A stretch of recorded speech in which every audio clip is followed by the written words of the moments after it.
der hedder f af x er lig med ax plus b. Og for den funktion ønsker vi at finde differentialkvotienten. Så vi finder den ved hjælp af trætrinsreglen herover. Så vi starter med trin 1, hvor vi så gerne vil finde delta y. Så delta y er lig med x0 plus h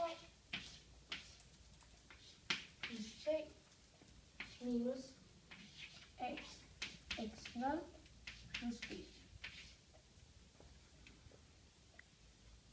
Sådan der. Så der er a i parentesen, så kan man tage a x0 plus ah plus b minus ax0 minus b, hvor at plus b ændrer foretræk til minus b, fordi at vi ophører minus parentesen.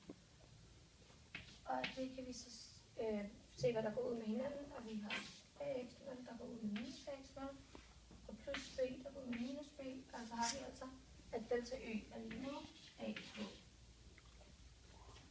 Det var første trin. Så skal vi i andet trin finde delta y over h. Og det betyder, at delta y er lige med ah, så der vi den over h, og så går h ud med hinanden. Så vi har at det er lige med a.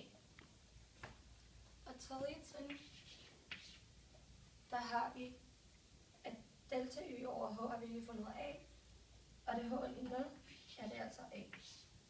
Så vi har fundet differentialkvotienten for f(x) lig x plus b, og den er lige a.